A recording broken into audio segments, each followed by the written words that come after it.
Pansos, pantang antisosial. Oke guys, dalam podcast kali ini gue mau ngomongin tentang bullying. Nah, mungkin teman-teman udah tahu ya, bullying itu adalah suatu peristiwa yang negatif. Ibaratnya kayak lo punya teman terus dibully, dalam artian kayak dikucilkan gitu kan ya. Nah, kasus bullying ini semakin hari semakin banyak banget terjadi di masyarakat.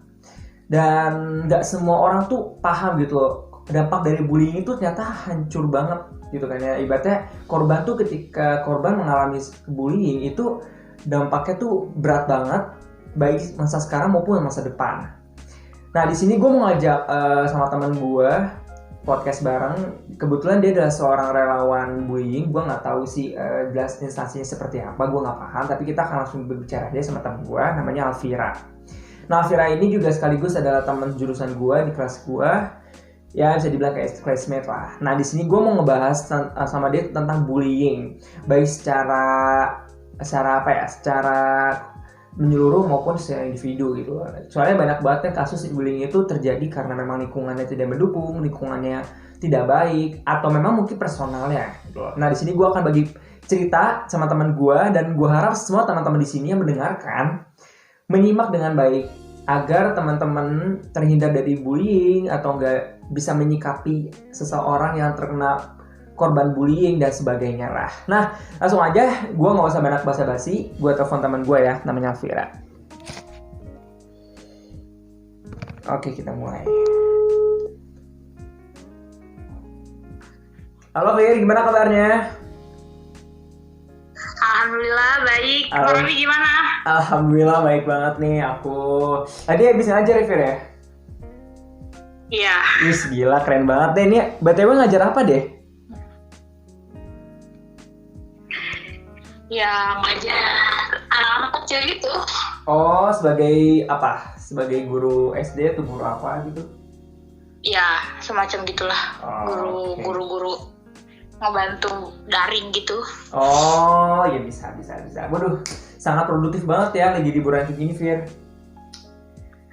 Ya, alhamdulillah. Alhamdulillahirobbilalamin, rezeki dari Allah Subhanahu wa taala. Oke, Fir. Fir, aku tuh kan kita kan mau ngebahas tentang bullying, Fir ya.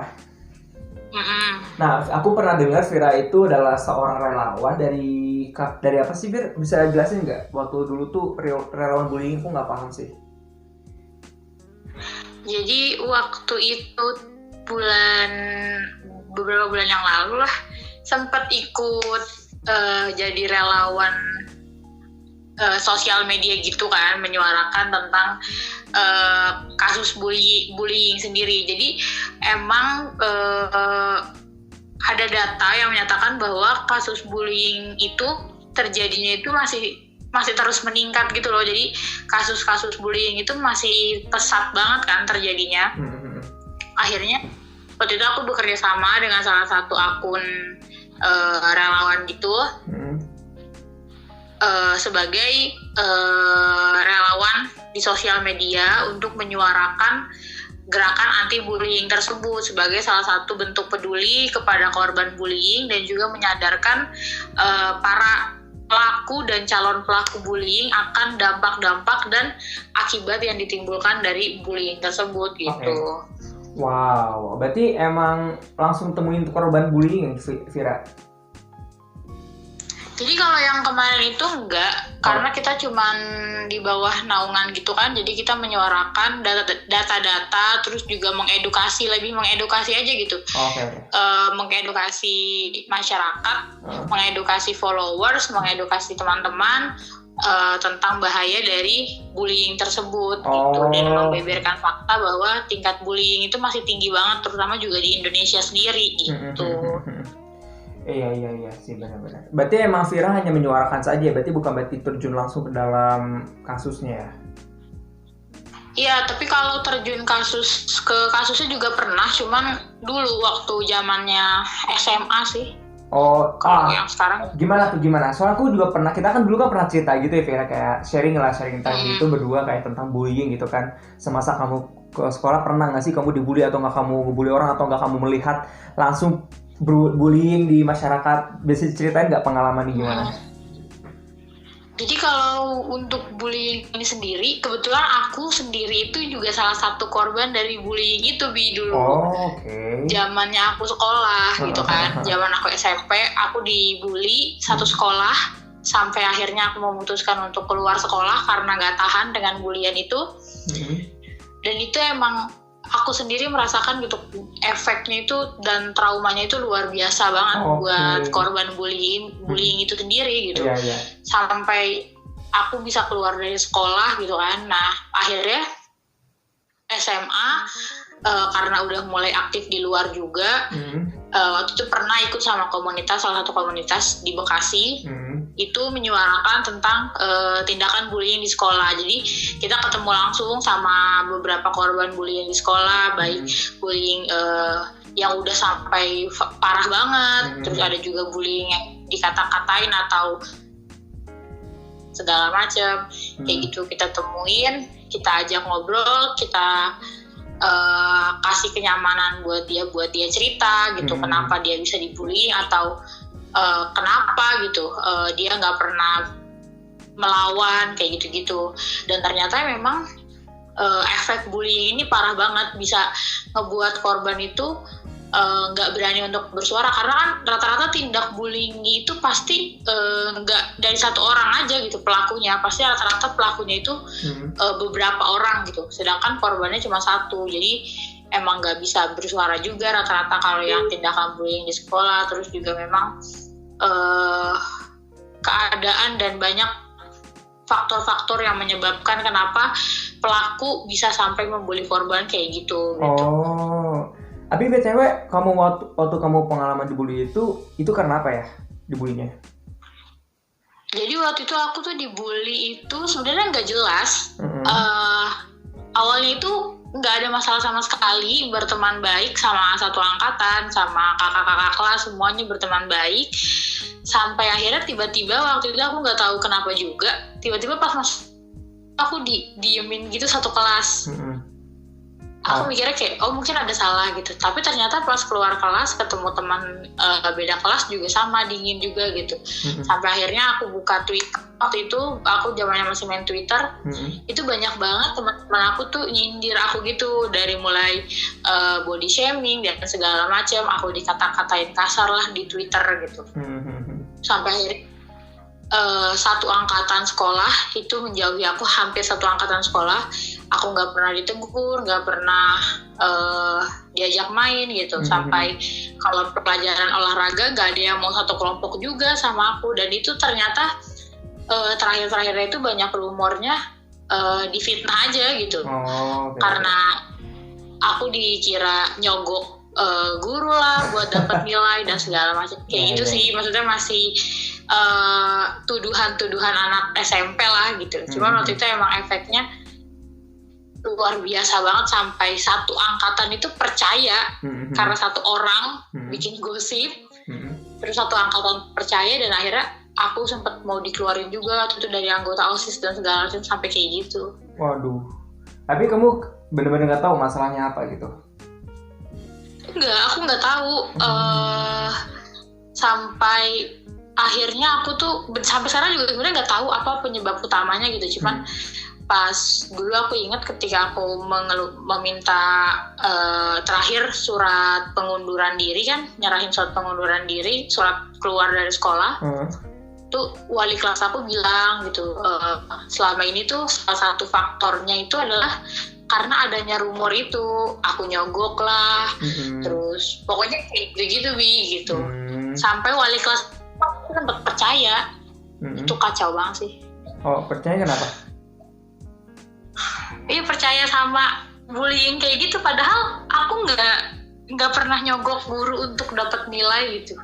Zaman SMP aku nggak pernah berpikiran kayak gitu. Tapi faktanya mereka malah membuat suatu asumsi kayak kamu tuh nyogok guru kayak gitu. Nah, iya benar kayak gitu. Iya. Aduh, aneh banget ya tiba-tiba ngebully gak ada alasannya gitu kan ya. Cuma jujur sih Fir, kalau dari pengalaman aku ya, aku sih cerita aja ya.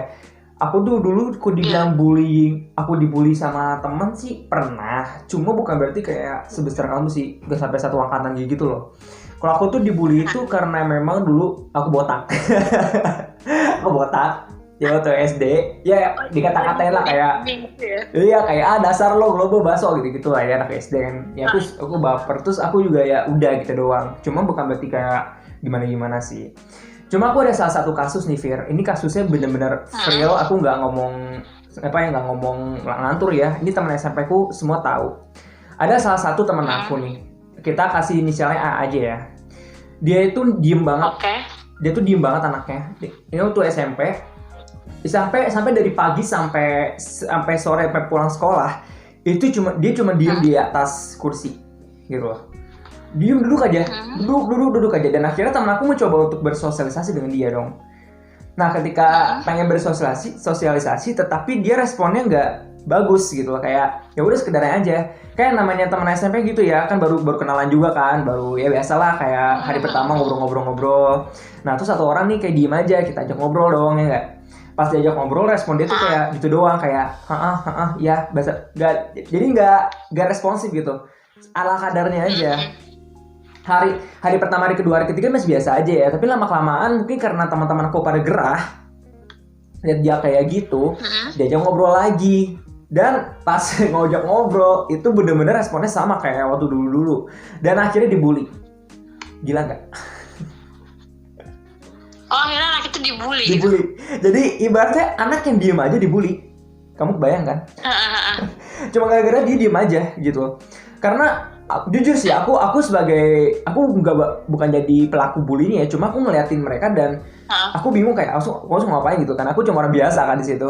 Ya aku sih mikir gini, bukannya aku bilang kayak itu pantas dibully ya, tapi bukan berarti kayak dia kayak apa ya, kasus pembulian itu pasti ada artinya atau enggak ada maksudnya gitu loh. Mungkin karena teman aku ini anaknya diem banget dan emang bener diem dan akhirnya teman aku gerah dan akhirnya membuli gitu lah. Karena udah gergetan gitu kan, udah bener-bener kesel, udah kayak lu diajak ngomong nggak bisa, diajak sosialisasi nggak bisa, terus kita harus ngapain nih biar lu bisa ngobrol, biar lu bisa berinteraksi. Jadi aku bingung kayak gila sih, jujur aku aja aku kesel banget ngelihatnya jujur ya. Cuma aku nggak ngelakuin bully itu ke dia.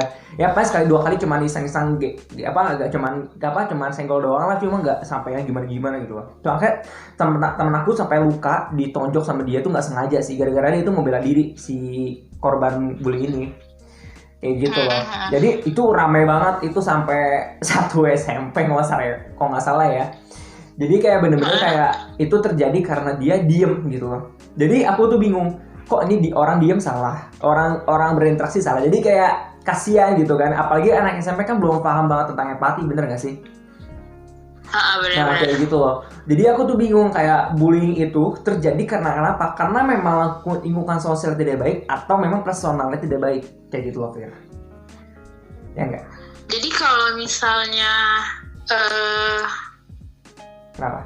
Bicara masalah bully sendiri, sebenarnya emang tindakan bullying itu ada beberapa faktor gitu yang mempengaruhinya gitu kan. Kayak misalnya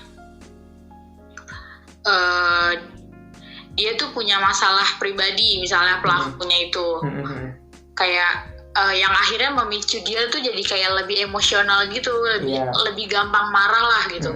Jadi ketika suatu lingkungan atau suatu keadaan atau bahkan seseorang itu nggak sesuai dengan ekspektasinya dia atau dengan keinginannya dia, itu bisa memicu dia untuk membuli orang tersebut gitu. Kayak misalnya contoh yang tadi kan kayak temen Farabi gitu kan di SMP itu, dimana dia diem gitu. Mungkin memang itu karakternya dia sebagai seseorang yang pendiam, tapi mungkin beberapa teman Farabi juga niatnya awalnya baik gitu kan, untuk ngajak dia temenan gitu, ngajak dia bersosialisasi. Mungkin karena ayolah satu kelas gitu, misal kita nggak temenan, nggak pernah ngobrol kan gitu kan awal maksudnya.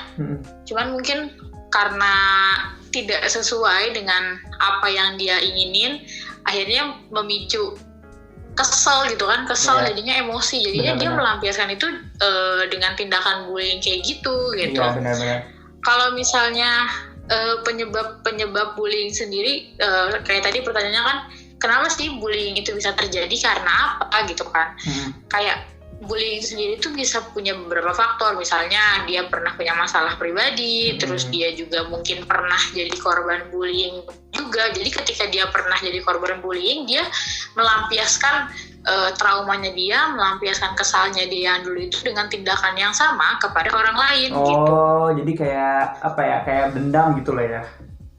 Nah, iya kayak dendam gitu. Jadi kayak biasanya kan kalau misalnya kayak gitu tuh kadang misalnya di SMP dia dibully gitu kan. Ternyata di SMA kita dengar kabar nih. Sekarang dia jadi pembuli loh gitu. Jadi kayak dendamnya dia yang dulu, rasa kesalnya dia yang dulu itu dilampiasin ketika dia menemukan lingkungan baru. Dimana lingkungan itu nggak tahu dia siapa dulunya, nggak tahu bagaimana dia dulunya. Jadi itu kesempatan dia untuk jadi pelaku dari tindakan bullying tersebut gitu. Iya sih benar. Berarti intinya emang ada faktornya ya kalau bully itu terjadi. Tapi kalau kamu faktornya apa ya, Fir? Aku bingung. Ya kamu kan juga korban bully kan. Kamu aja nggak tahu faktornya kenapa sih orang-orang pada ngebully kamu gitu kan? Kalau aku sih ya, yang aku tahu dari teman-temanku yang memang akhirnya baik lagi sama aku gitu kan, damai lagi. Itu sebenarnya cuma karena rasa iri aja sih gitu. Akhirnya menimbulkan adanya keirian, akhirnya menimbulkan fitnah gitu, mencari perhatian lah kasarnya. Tuh. Berarti emang intinya kamu sekarang kayak ngelakuin hal yang terbaik agar orang lain tuh iri sama kamu, terutama pada pada pelaku bully gitu ya. Aku sih lebih kayak menyuarakan aja sih, kayak lebih menyadarkan gitu. Untuk nggak ada untungnya sama sekali gitu. Kita membuli orang lain itu tuh benar-benar nggak ada untungnya sama sekali gitu, nggak ada faedahnya lah gitu. Iya sih benar. Berarti kamu kayak ibaratnya kayak kamu tuh mewakili ini loh. Ini gue sebagai korban, gue udah pernah ngerasain dibully dan gue mohon buat masyarakat untuk tidak membuli lagi karena dampaknya sangat besar, betul nggak? Nah ya benar kayak gitu, benar banget. Ya sih. Nah aku mau nanya lagi nih Fir. Berarti kan bully itu terjadi karena entah memang korbannya yang buat salah atau enggak emang pelakunya punya dendam pribadi gitu-gitu kan? Berarti, nah gimana sih cara kita nih biar nggak jadi korban bully gitu loh Fir? Karena di sekarang tuh banyak banget loh kayak korban bully-bully tuh merajalela di luar sana. Sudah kalau mengatasi tindakan bullying sendiri, yang pasti pertama kita harus berani dulu, gitu kan. Kita nih ketika kita jadi korban bullying kan pasti kita dihadapi sama situasi yang rasanya tuh mencekam buat diri kita sendiri gitu. Aduh, ketemu orang ini lagi gitu kan. Begini salah gitu. Jadi yang pertama memang kita harus bisa berani dulu. Kita kenal diri kita sendiri dulu. Misalnya kita memang gak suka dengan perlakuannya dia, ya udah kita harus punya keberanian untuk speak up gitu. Kita ngomong sama dia, gue gak suka lo giniin gue gitu. Karena rata-rata tindakan bullying yang terjadi jangka panjang itu karena memang korbannya itu nggak berani bersuara gitu loh. Jadi karena dia nggak berani bersuara dan itu menjadi kesempatan emas untuk pelakunya, atau pelaku merasa belum ada kepuasan di dirinya dia sendiri karena dia belum mendapatkan respon dari korban tersebut gitu. Jadi yang pertama kita memang harus kenalin diri sendiri dulu, supaya kita sifatnya kayak gimana, kita sikapnya kayak gimana, kita nyamannya itu bagaimana gitu. Jadi kita bisa mengontrol diri sendiri ketika kita berhadapan dengan orang lain. Yang kedua, kita harus punya sikap berani dulu, entah itu berani menjaga diri sendiri, berani melawan, ataupun berani untuk sekedar berbicara bahwa kita nggak suka dengan perlakuan orang tersebut. Oke, berarti emang intinya kita tunjukkan sikap. Gimana? Iya, harus punya rasa berani sih.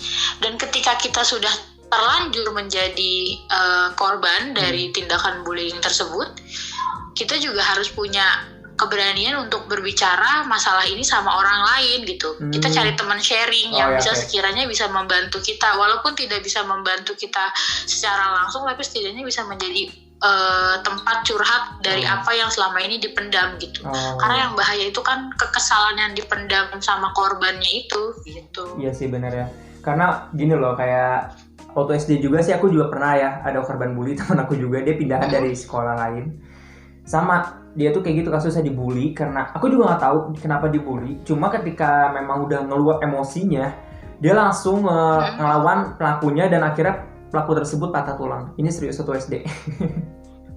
Iya makanya. Iya bener. Itu bahaya gitu loh. Jadi bener. ketika dia kesel, dia mendem, dia jadi mencelakai orang lain gitu kan. Jadi kayak tindakan bullying dibalas tindakan bullying itu juga karena dia tidak bisa menceritakan dan dia juga tidak bisa melawan pelaku bullying tersebut gitu. Iya sih benar sih. Jadi emang intinya kalau cara kita agar terhindar dari bullying adalah satu adalah harus bersikap. Ya kan harus speak up, ya kan tunjukin sikap kita ke orang lain agar orang lain segan dengan kita, bener gak? Iya benar. Yang kedua adalah kita harus bisa ngobrol atau cari teman sharing yang sekiranya bisa ngebantu kita dalam segi senderan lah ya, tempat curhat gitu loh. Iya benar. Iya sih benar banget sih. Benar. Keren banget Vira, luar biasa. Iya benar sih ya.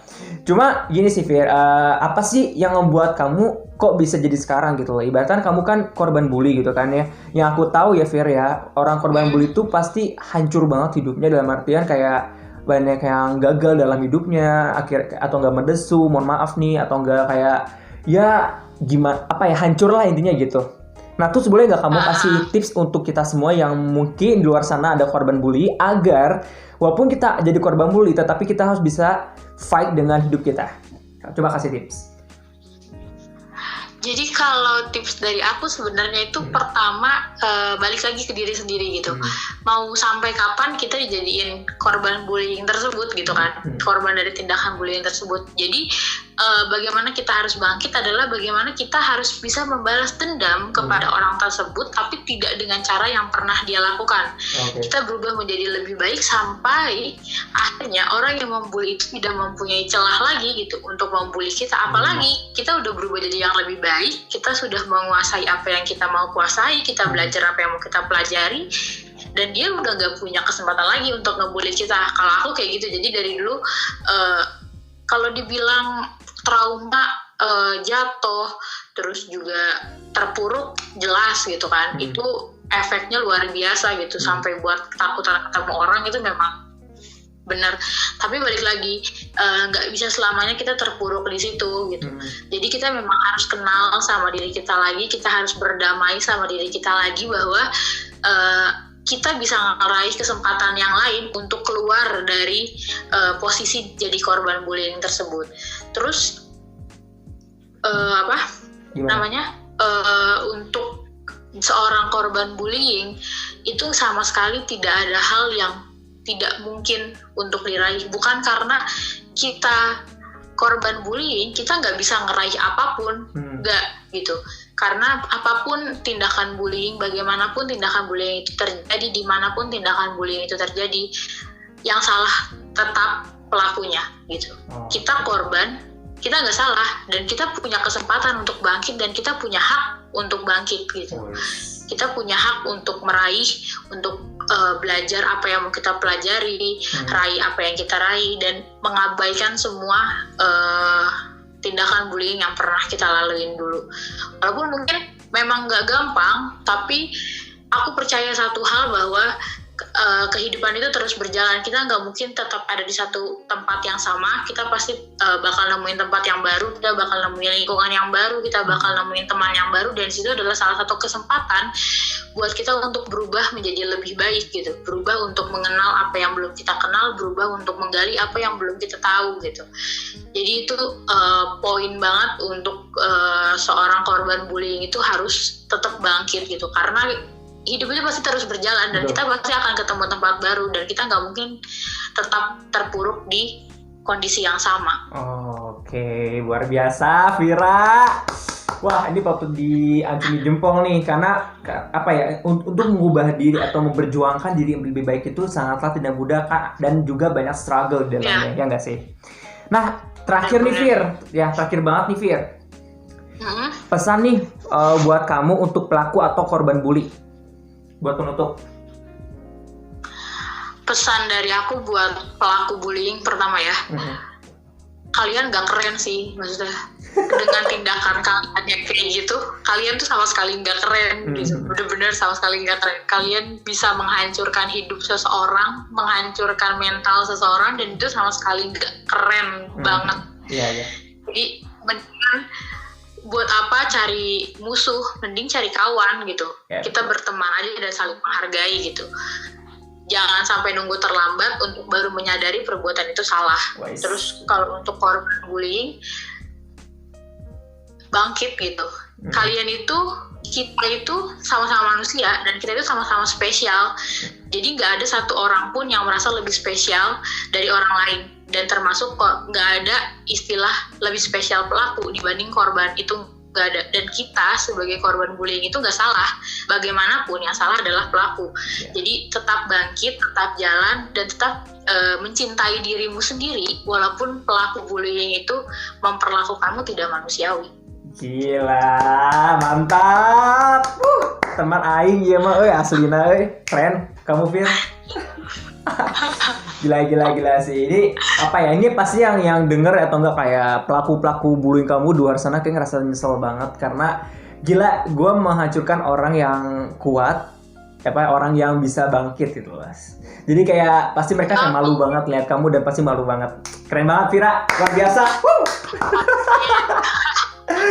Oke Vira, makasih banget buat pesannya atau edukasi tentang bullyingnya, pengalamannya dan sebagainya Vira ya. Semoga Vira sama-sama kembali kasih. Iya dong, semoga Vira menjadi pribadi yang hebat, menjadi perempuan yang hebat dan bisa menjadi motivator untuk orang lain. Ya, keren banget. Amin. Semoga Farabi juga sukses dengan apa yang lagi ditempuh saat ini ya. Amin, ya Allah, makasih banyak. Oke Vira, assalamualaikum, makasih banyak ya. Oke, waalaikumsalam. Ya, sampai jumpa lagi. Oke lah, itulah teman-teman kisah temen gue yang mengalami bullying dan juga dia selaku orang yang menyuarakan tentang bullying di sosial media, baik secara pengalaman maupun memang secara secara menyuarakan tuh broadcast lah ya. Oke. Jadi bisa kita simpulkan bahwa pelaku bullying di luar sana tetaplah bangkit, kuatkan prinsip, cari support system atau lingkungan yang bisa ngebantu lo menjadi orang lebih baik lagi. Karena mengapa? Bila lo seorang diri aja sedang mengalami kondisi yang tidak stabil, lo butuh orang lain. Intinya gitu ya tadi obrolan gue sama Alvira. Jadi disinilah letak makhluk sosial itu dibutuhkan. Atau bisa kita bilang adalah support system, ya. Support system untuk mendukung kita menjadi orang yang lebih baik lagi ke depannya. Mungkin itu aja, sekian dari gua. Mohon maaf bila banyak kesalahan. Semoga kita bisa bertemu kembali di sesi lain dan semoga juga podcast gua akan semakin menarik ke depannya dan tentunya bermanfaat untuk kita semua. Oke, gue pamit undur diri. Salam pansos, pantang anti sosial. Di Avi Cencen, ambis banget. Thank you.